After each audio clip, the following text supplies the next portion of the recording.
আসসালামু আলাইকুম। আশা করি সবাই ভালো আছেন। আলহামদুলিল্লাহ আমরা অনেক ভালো আছি।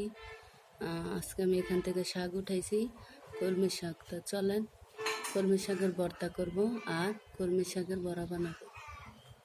তো দেখেন আমি কলমি শাকগুলো এখানে সিদ্ধ দিয়ে দিচ্ছি। কলমি শাক দিয়ে আজকে ভর্তা বানাবো। আমার এরকম বাসার আশেপাশে অসংখ্য শাক, এদের কোনো অভাব নেই। হেঁচি শাক, কলমি শাক, আর যেখানে দেখালাম ওইখানে হচ্ছে গিয়া লাগাইছি কলমি শাক, আলুর শাক, আর পাশে হেঁচির শাক হয়ে আছে। তো দেখেন আমার কলমি শাকের কি অবস্থা, সিদ্ধ হয়ে গেছে।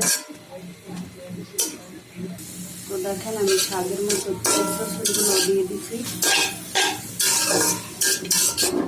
এখন শাকে কোনো পানি নেই, টালা টালা পেঁয়াজ রসুনগুলো কাঁচা গন্ধটা জাস্ট ছাড়াই নেব। হয়ে গেছে, শাকগুলো উঠে নেব।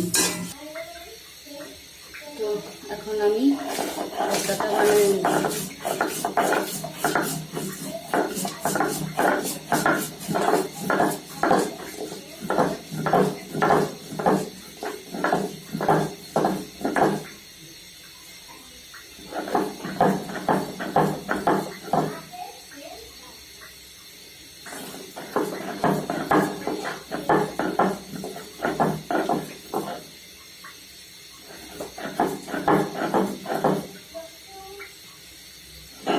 আমার ভর্তাটা বানানো হয়ে গেছে, দেখেন।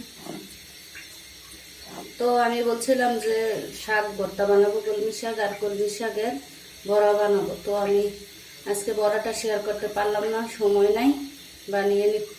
বানাবো আজকেই এখন। তো আপনারা যদি আমার ভর্তাটা ভালো লাগে